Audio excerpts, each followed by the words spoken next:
Prince Andrew settles his sexual abuse lawsuit as Prince Charles and Camilla come down with COVID. Recent updates on this court case seem to indicate that he wanted to go through with this trial and really, prove his innocence almost. Prince Harry attends the Super Bowl. Prince William is ready to turn 40 as he travels to Dubai. And Duchess Kate reads bedtime stories. It was just so cool to see her in her blue jeans, kind of snuggled up, ready to read a bedtime story. I thought it was awesome. And royal correspondent for the Daily Beast, Tom Sykes, reveals how Duchess Camilla won over the Queen and how Harry and William feel about her being named Queen Consort. It's not like she sat around going, "You have to make me queen."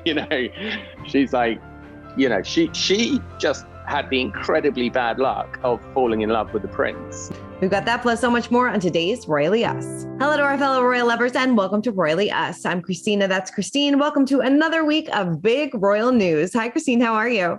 Hi, I'm doing so well. We actually have a really big story to get into that's just broken today. So I'm really excited for everything to talk about. Definitely, yes. We're going to talk about Prince Andrew in just a second, but let's see what you guys have to say about last week's show. Kicking it off with the Toman 72 says, of course, Camilla should be Queen Consort. She's married to the future king. She chose not to be styled as Princess of Wales, which, by the way, she's entitled to now. She is married to Charles, Prince of Wales. Diana wouldn't have ever been queen, even if she lived. That is true. She wouldn't. Yeah, definitely true. I mean, I understand why it's such an emotional issue for some people, but it's completely true. Even if Diana hadn't died tragically, she never would have been queen. And honestly, Camilla probably would have been queen, right? Even if that hadn't happened. So it really is. Camilla does deserve this title, and it's sort of inevitable. Definitely. All right. Conga Man says, why wasn't Prince Philip given the same title as Camilla? We had a lot of people asking this question. And I believe that when you're a prince, you can't get the title of king because that trumps queen pretty much. Yeah. So technically the title of king is higher than the title of queen. So Prince Philip was the prince consort, which just means he's the consort to the sovereign, who is the queen. So that's why he kind of held the title of Prince Philip rather than being King Philip. If he'd been King Philip, it would kind of indicate that he ranked higher than his wife. Yes, definitely. Makes sense. Robin said, well, yeah, I mean, queen shouldn't be. I mean, that's a whole other topic. That's a whole other day. Right. Well, Robin says, walking up and down staircases is the best way to activate the mitochondria in our cells. Just 1 minute makes a huge difference. Keep it up, Queen Elizabeth. Hugs to you. So, I mean, that's Stuart said in our conversation last week that the Queen was kind of in training for the Jubilee. So, every little bit of exercise helps. Yeah, I love that it activates the mitochondria. That sounds very important. It does. Sounds very important. All right. Well, like you said off the top, we have a big story to get to. Prince Andrew. So let's kick it off with our royal roundup. He has settled his sexual abuse lawsuit. Now, the sum of the settlement will not be disclosed, according to court papers that were filed on Tuesday. In an unsigned letter submitted as an attachment to the settlement filing, Andrew says he accepts Virginia Giuffre has suffered as a result of being sex trafficked by Jeffrey Epstein and Ghislaine Maxwell. The letter states it is known that Jeffrey Epstein trafficked countless young girls over many years. Prince Andrew regrets his association with Epstein and commends the bravery of Miss Giuffre and other survivors in standing up for themselves and others. So are you surprised that he decided to settle and not bring this to trial? I am surprised, although I think it's the right decision. I'm surprised only because he denied it so adamantly. He seemed to want for it to go to trial. Recent updates on this court case seem to indicate that he wanted to go through with this trial and really, prove his innocence almost. And the problem with this settlement is that it almost admits guilt, whether he is guilty or not. I think that the statement is really carefully worded. And even the settlement seems carefully worded in that he doesn't admit guilt. But by settling, the public reaction is really that he knew he was guilty. And so he settled. Yeah, no, I agree with you. A settlement usually, I mean, at least to us, is an admission of guilt. And he basically says that he regrets his association with Epstein. And he had until, I believe it was March, to say something about this. So, I guess his lawyers were like, listen, let's settle this. It's just going to get worse and worse and worse. So now, it's done. I mean, people are still going to be talking about it. He's no longer, a senior member of the royal family right now. So, I mean, the damage has pretty much been done. I know. And I hope that these victims can heal now, now that this isn't splashed in the papers once a week. Hopefully these women can kind of take that time to heal, and that this doesn't reopen all those old wounds. Right. Yeah, no, definitely. Yeah. No, you tend to forget about the victims and all this because we're talking about such a big public figure. But yes, these are the people that really suffered, and hopefully that they can, at least have some closure to this and begin that healing process, because definitely interesting. I wonder what the settlement is. I don't think we'll know. Like we said, it was undisclosed. And so we'll kind of wait and see if anything happens. And if it does, we will keep you guys updated. But please let us know in the comments what you think about this, and if you were surprised that he settled outside of court. All right. Well, let's move on to Prince Charles and Duchess Camilla, because they both tested positive for COVID-19. The pair have both been fully vaccinated against the virus. And on Thursday, February 10th, a statement from the palace announced that Charles was taking extra precautions after testing positive for the second time. As we remember, he previously battled the virus back in March of 2020. So some events were missed due to this. Yeah, it was really interesting because actually Prince Charles was at a very big, glamorous public event the night before where he met a lot of people. And then the following day, he was due to go on an away visit within the UK. And it indicates that the royals probably are testing every day using a lateral flow test, which is pretty common here in the UK, just to take a test before you leave the house, just to be sure. So it seemed like a last minute cancellation as well. And then a few days later, the Duchess of Cornwall also tested positive before one of her events.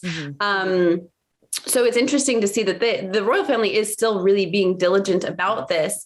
And it's an interesting indication on how, difficult this virus is to contain, just in that he was at this big glitzy event one night, everything's fine, and then the next morning tests positive. It really is still a risky situation. It really is. And she was also in close contact with the Queen right around the time that he tested positive. So she is under a lot of precautions. She's being monitored kind of 24/7 to make sure that she does not come down with the virus, because as we know, 95 years old, this is something that you do not want to contract. And she's been so careful ever, since the beginning. So they're just taking those extra precautions, which is understandable. Yes, definitely. The palace didn't actually confirm whether or not she tested positive. I understand it's a matter of security for some reason, or maybe just a privacy issue. But the palace purposely did not comment whether she had tested positive or not, only indicated that she was, being closely monitored. So it'll be interesting to see. Hopefully she stays in good health and the Duke and Duchess of Cornwall also recover. Definitely. Thinking of them and speedy recoveries. All right. So to mark the final days of Children's Mental Health Week, Duchess Kate read a bedtime story to the nation's children. She read The Owl Who Was Afraid of the Dark by Jill Tomlinson, which is aimed at helping children overcome fear. Take a quick look. Wow, what an encouraging tale. We can all feel scared sometimes, just like our little owl friend Plop. But as Mrs. Barnow said, it's better to find out about the things that scare us before we make up our mind. And with the help of others, we can often face things that worry us. Now it's time for bed. Night-night, and sleep tight. I love this. It's so sweet. This bedtime stories is on every evening on CBeebies, and it is kind of a really fun, lots and lots of families tune in. It's a very British institution for parents.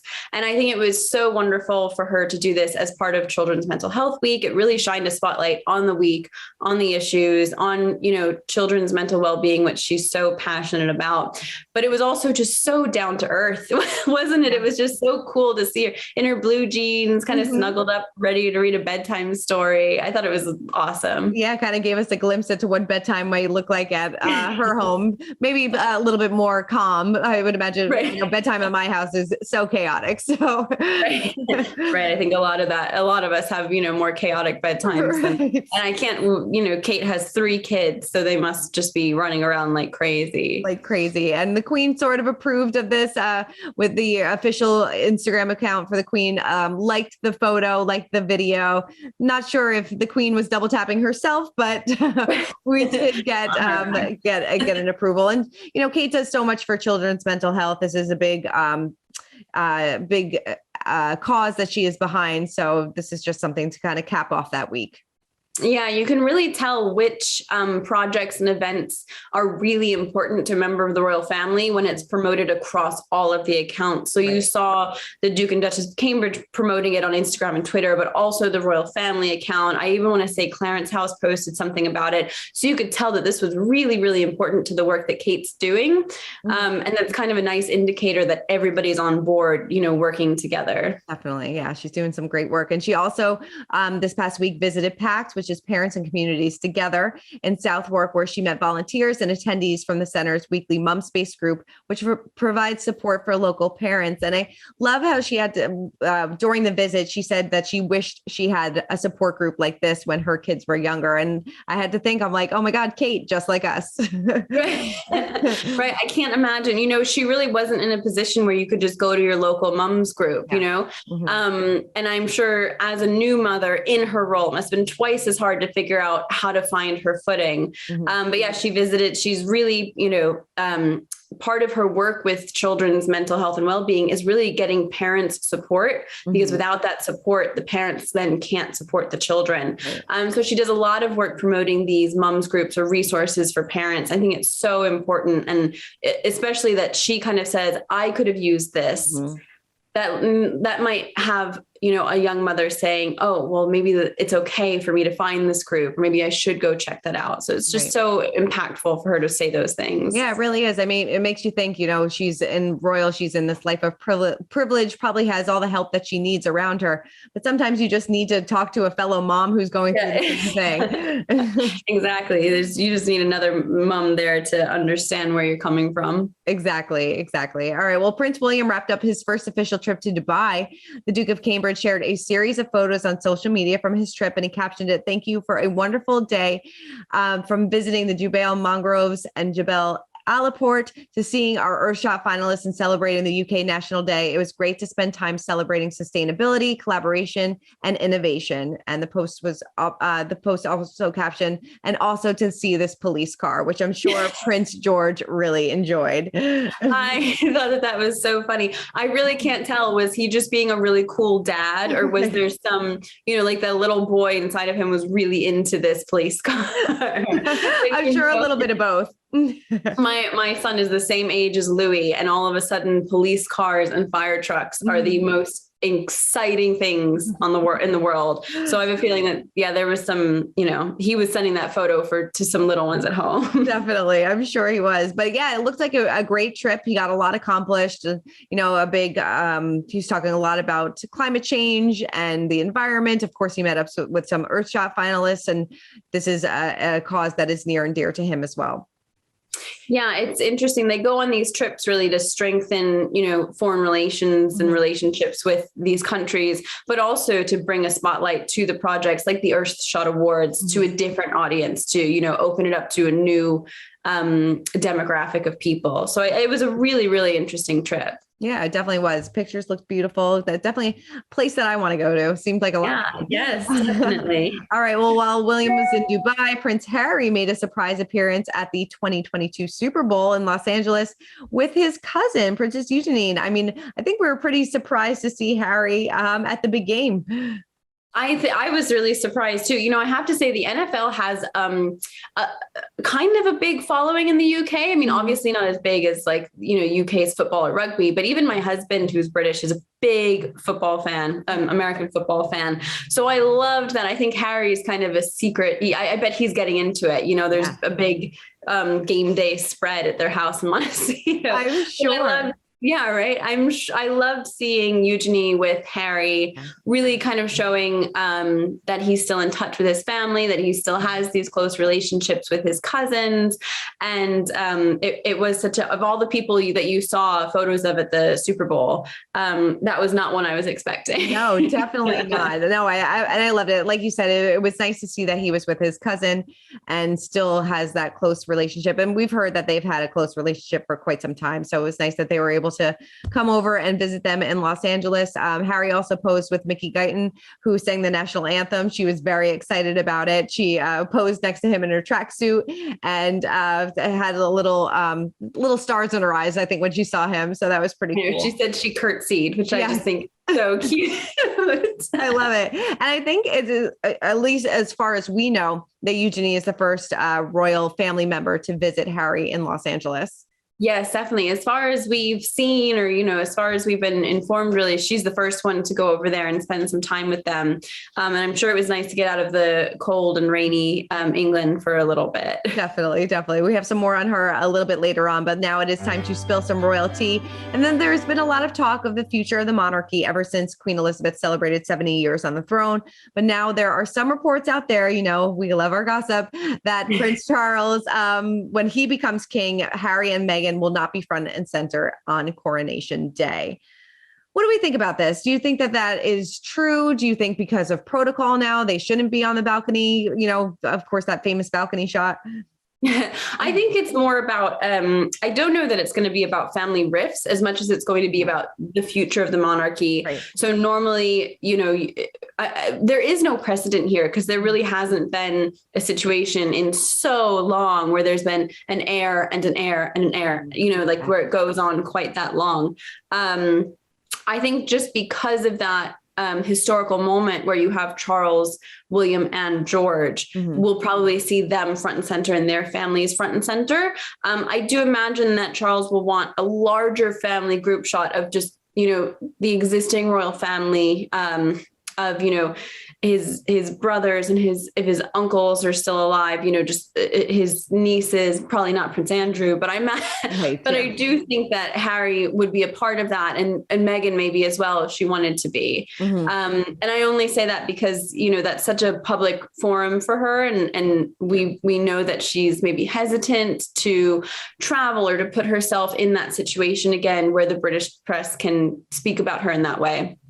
So again, I don't think it would be so much about family feuds as much as kind of indicating the future of the monarchy and also, making everybody happy, I guess is the best way to say it. No, definitely. Yeah. It'll be interesting to see how that kind of goes down. But like you said, there's no really rule book. There's no guide. So they're just kind of going to make it up as they go along. So Yeah, whatever makes everybody happy. Exactly. All right. Well, we are getting some reporting on how Prince William feels about turning the big 4-0 in a couple months. A source tells us weekly that William is excited about this new chapter in his life and the challenges he'll be facing. He has high ambitions of creating the perfect balance between being a respected role model and decision maker and relatable to the public. He wants to be the people's prince. I'm sure he feels probably fine turning 40. He's got a lot of stuff to look forward to. Yeah, definitely. And I think it's just, he's, really come into his role in the last several years where he's really found his footing. He's found his projects. He knows how to promote the Queen's work while also keeping up with his own passions. So I think that, turning 40 isn't this big daunting thing like it can be for so many people, because he really is kind of, doing what he wants to do, what he's passionate about, and, helping people the best way he can. Definitely. Big year for him. Big year. All right. Well, now it is time to break down the royal rules. And to help us do that is royal correspondent for the Daily Beast, Tom Sykes, who's going to reveal how Prince William and Prince Harry really feel about Duchess Camilla being named Queen Consort. Take a look. What were your thoughts when you heard the Queen announcing that Camilla will be named Queen Consort? Yeah, well, I've reported over the years that Camilla would be made queen. I think most recently I did the story in 2018 when a good, reliable source at Buckingham Palace told me that, she was going to be queen. And I always remember the palace sent me an email saying, there is no foundation to your story. Well, there was a foundation. It was true. I think it was incredibly generous of her, actually. And Charles has always wanted her to be queen. She, I'm reliably informed, couldn't give two hoots whether or not she's queen or not. But Charles sort of sees it as a sort of insult against the office of the crown. How would you say that Camilla won over the Queen? Because they obviously in the beginning didn't have the best of relationships. They didn't go to the wedding and, with everything with Diana and things like that. So how over these past 20 plus years has she won over the Queen? I mean, the Queen and Camilla had a terrible relationship. I mean, the worst relationship that you can possibly imagine.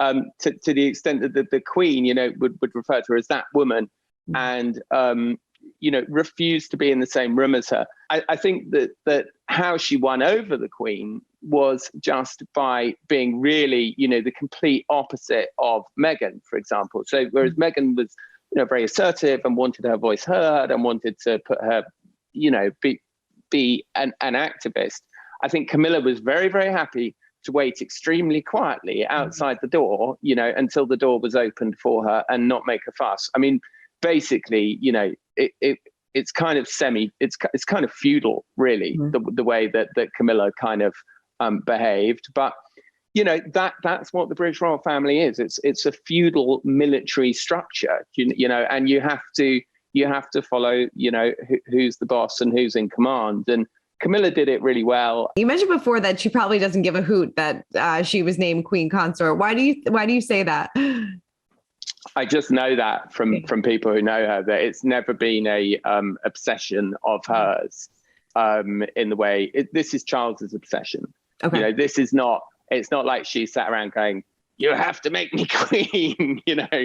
She's like, she just had the incredibly bad luck of falling in love with the prince, right, and not being allowed to marry him. How do you think Harry and William feel about her being named Queen Consort? Do you think they care? Do you think that this was expected, like you said? Yeah, I mean, I think if I knew it was coming, they knew it was coming. Mm-hmm. So I think they definitely knew that it was coming. Harry, has spoken warmly about her in the past and said that, I'm just looking something up. He's, he has spoken warmly about her and said that, he appreciates the support that she's given to his father. Mm-hmm. But at the same time, Harry was like 8, 9, 10 when the relationship was kind of beginning with Camilla, and, heard his mother, talking about her in not very complimentary terms. How would you describe the relationship that Camilla has with Harry and William now? And are they one big blended family? Did they ever get to that point? No. Yeah. No, they're absolutely not a blended family. And they don't spend any time together really, and never have. They've never lived together. Camilla always kept her own house. They definitely don't confide in her or anything like that. They absolutely have their reservations about her. And but William, I think, is much more in the mold of his father, which is like, what's best for the monarchy? What's going to keep the monarchy going here? What's in the monarchy's interests? Mm-hmm. Harry, I'm sure we're going to hear all about it when his book comes out later this year.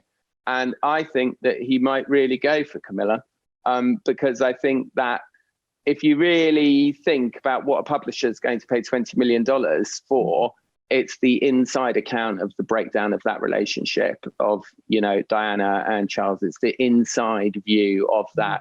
And it would just be naive to think that Camilla wouldn't be indicted in some way and blamed for that, by his mother and by a young boy. He was very, very young when it was all happening.